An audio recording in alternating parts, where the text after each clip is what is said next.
प्रणाम। हम डॉक्टर अमरजीत यादव आप लोगन के आज भोजपुरी में कोरोना वायरस और कोरोना वायरस से होखे वाली बीमारी के बारे में बताई, ओकर पूरा बचाव बताई, ओकर पूरा लक्षण बताई, पूरा उपचार बताई। आज तक आप लोग अंग्रेजी डॉक्टर से सुनत हैं, अंग्रेजी भाषा में सुनत हैं, आप लोग ये समझ ही ना पावत हैं कि देसी भाषा में भी एके समझल जा सकत है।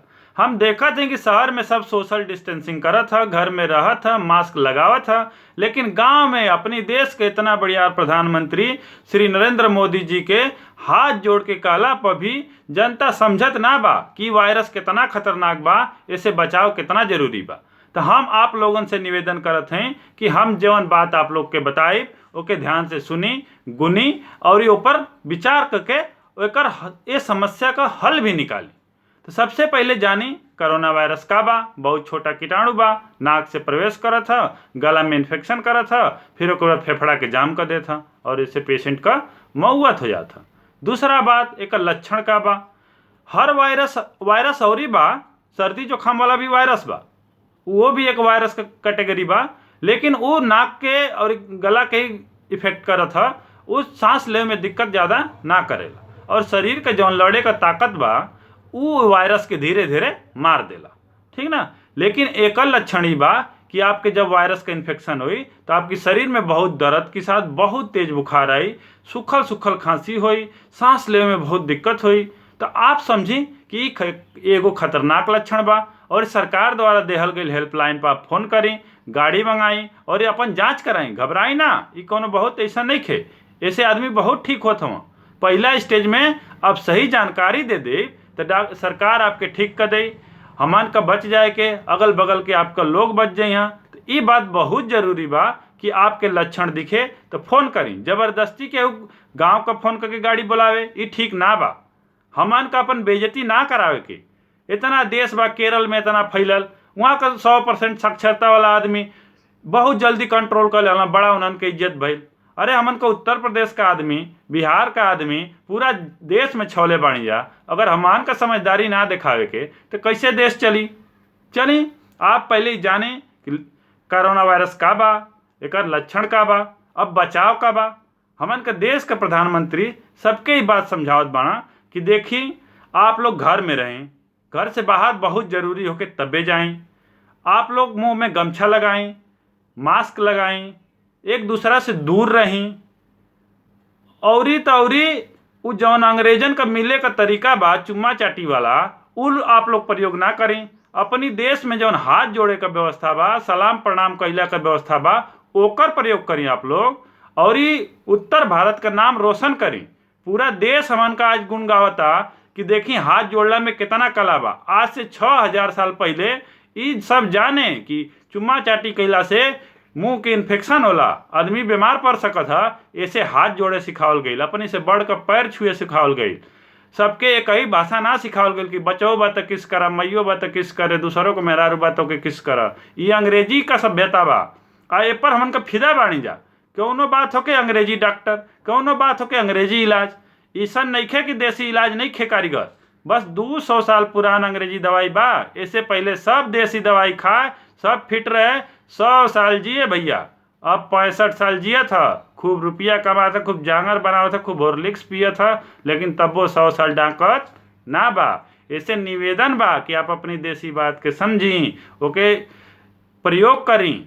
पहले आप जान गई कोरोना का बा, छोटा कीटाणु बा, नाक से प्रवेश करता, मुंह से प्रवेश करता, इन्फेक्शन कहाँ करता, गला में करता, फिर फेफड़ा के जाम कर देता।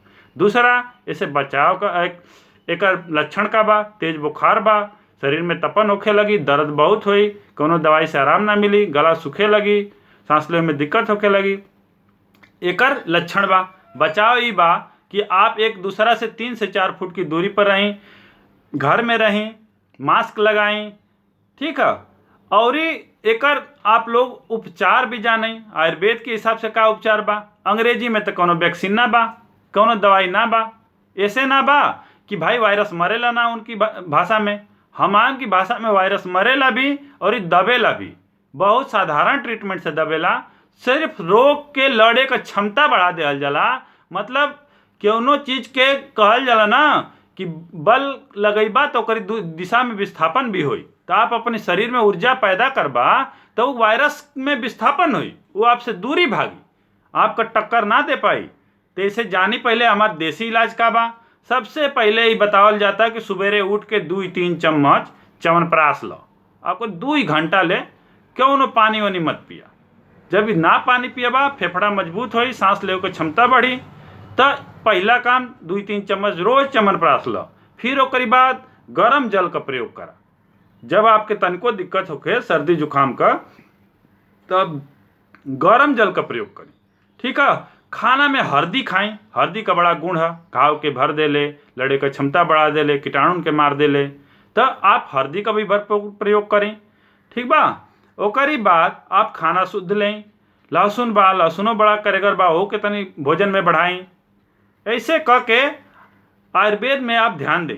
सबसे बढ़िया चीज ही बा कि हम 5 महीना से अपने घरे उपयोग करत हैं। हमारी घरे क्योंकि जुकाम ना भइल, हम डॉक्टर बाणे, गाँव में डॉक्टर बाणे, सबके देखत बाणे कि सबके जुकाम खांसी का सिरप देतानी, दवाई देत बाणी। लेकिन हमके ये समझ में आयल कि सबसे बढ़िया एकर इलाज ई बा कि सबसे पहले आप अपने घर में आदि ले आएँ, तनी काली मिर्च ले आएँ, तनी जवाइन ले आएँ, तुलसी माई का पता ही ले आएँ।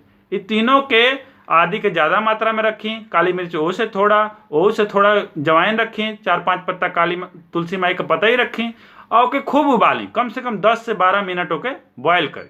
जब वो उबल जाए, उनमें का सतत तो जब उनमें आ जाए तो मैं अपनी स्वादानुसार गुड़ मिला लें और चाहे थोड़ा चीनी मिला लें और एक 2 बार 3 बार सेवन करें। हो सके तो सुते के टाइम गर्म करके नाक में तेल डालें। ऐसे कफ को कबो कंजेशन ना हो। जब कफ कंजेशन ना हो तो कौनो वायरस के तनो इफेक्टिव रही तो और कुछ करी वरी ना। अब च्यवनप्राश के बारे में ही सुनी। च्यवनप्राश के बारे में आज से 6000 पहले एगो सत्य घटना बा कि एगो ऋषि रहना, च्यवन ऋषि। वो अपनी तपस्या में बहुत लीन रहना। तपस्या में लीन रहना, केवनो राजा का राजकुमारी अली। वो जब इतना तपस्या करता ना कि उनके ऊपर जो माटी नियर होला पूरा चढ़ गिले।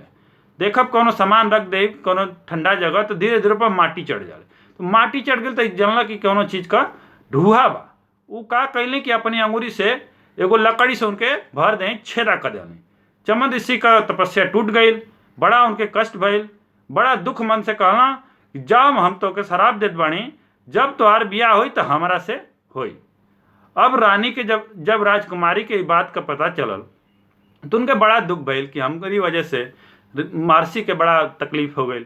फिर अपने घरे गईली, अपने माता पिता से कहली तो सब ऋषि मुनि मिल के एक उपाय सोचे लगल कि आखिर ऐसा का उपाय कल जा कि 16 साल का बाणी, वो कहाँ 50-60 निचकौले बाणा। तो ये दोनों आदमी के मेल कैसे हुई। तो कुल जना मिल के आयुर्वेद का सबसे शक्तिशाली चीज़ बनौला च्यवनप्राश। च्यवन ऋषि के नाम पर एक नाम रखना च्यवनप्राश। और ओके जब ऋषि मुनि खैला, उनका शरीर का क्षमता इतना बढ़ गई, बल पौरुष इतना बढ़ गई कि वो राजकुमारी से उनका ब्याह हो गई। तो आप लोग च्यवनप्राश खाई, राजकुमारी पाई। जे पा गई बा ओके संभारे, और जे ना पौले बा च्यवनप्राश खा के राजकुमारी पावे का कोशिश करे। और ये हमारे जो काढ़ा बा, चाय बा, ओके जरूर लें और नाक में गर्म करके तेल डालें। देखी आप लोग अंग्रेजी में ना समझ पावत हैं, अंग्रेजी बहुत डॉक्टर बोलत हवा, हम भोजपुरी में वीडियो बनावत हैं। हम डॉक्टर बानी, हमारो बात सुनी जा, अपने देश की प्रधानमंत्री का बात सुनी जा और ये रिक्वेस्ट बा कि घर में से ना निकली जा, ठीक बा। आप लोग हमारे चैनल के तनी लाइको करें, शेयरो करें, सब्सक्राइबो करें, तनी हमरों के आगे बढ़ाएं।